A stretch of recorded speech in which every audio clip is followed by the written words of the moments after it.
Good morning. We're getting a little rain today. Beautiful world out here. You may hear some thunder going on. Uh, be thankful that we're getting some rain. It's good for the crops, good for the pasture, good for mankind. Be thankful to God for that. Beautiful world out here this morning. Today, my topic is going to be putting on the whole armor of God. We go out into this world every day and we need all the protection we can get.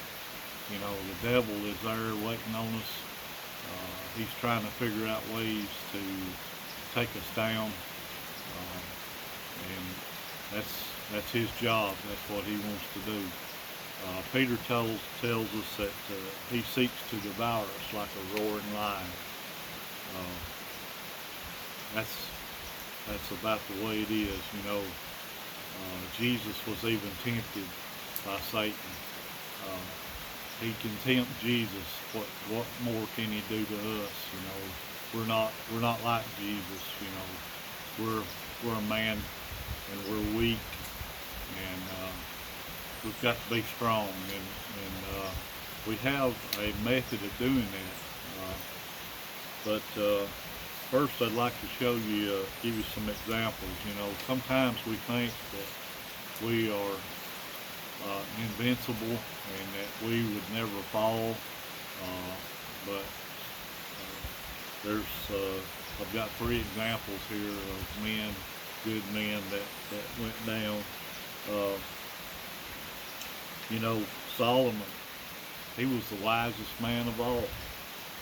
You would think somebody like that would be,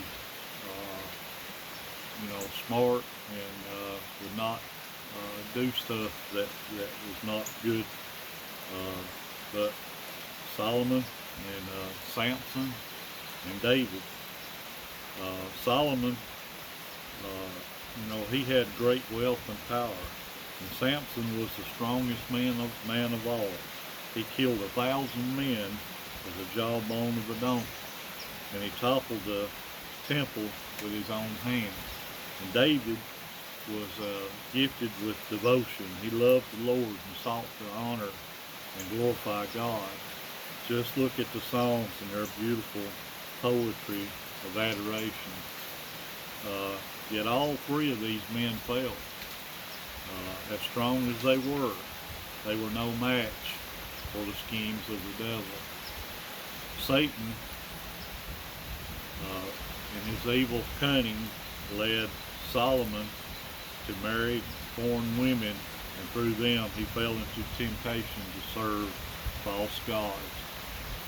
Samson, as strong as he was unable to resist the persistence of a woman. Delilah hounded him into telling the secret of his strength, and through her betrayal, Delilah, he ultimately failed. David fell into temptation of lust, and then adultery, and then murder. Are you stronger than they are? That's, you know, like I said, Satan wants to devour us. He wants us to sin and disobey God, and he wants to separate us from God. And you know, we go out here in this world every day and we run into things that you know, that we get mad about, or we're envious of somebody, or you know, we just have a lot of things that come to us and that try to separate us from God. But we have what we call putting on the armor, the full armor of God. And this is found in Ephesians chapter 6. And this morning I would like to share that with you, and we're going to start in verse 10. And it says, "Finally be strong in the Lord and his mighty power. Put on the full armor of God so that you can take your stand against the devil's scheme.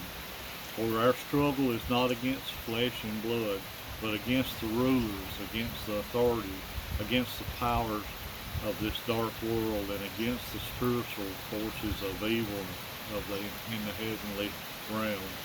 Therefore, put on the full armor of God, so that when the day of evil comes, you will be able to stand your ground, and after you have done everything to stand firm with the belt of the truth buckled around your waist, with the breastplate of righteousness in place, with your feet fitted with the readiness that comes from the gospel of peace.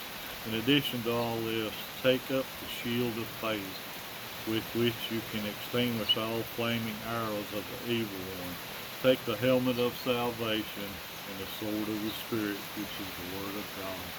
You know, we can take all of these things and use them as the Lord intended. Our biggest thing that I think is the sword of the Spirit. That was the last thing. That's the Bible. And the Bible tells us everything that we need to know for every problem that man could ever come across. The Bible is there as our guidance. You know, a lot of folks call it the roadmap from earth to heaven, and that's what it is. And that's our guide. And Timothy told us to study to show yourself approved unto God. And that way, if we study our Bible, we're going to be ready for Satan when he comes after us. You know, there's things in the Bible that will guide you on everything that you'll run into. If we know our Bible, we can be ready when Satan comes. When Satan is tempting us, we can go back and think of stuff in the Bible, and say, hey, I know the story of David and what happened to him, how he fell into had his downfall. We've got good examples to go by. We've got the words of Christ in there. And as long as we've got the Bible, we can look at it and learn from it and be wise when Satan comes. So that's going to be my lesson for this morning. Remember to go to Ephesians chapter 6 and start in there.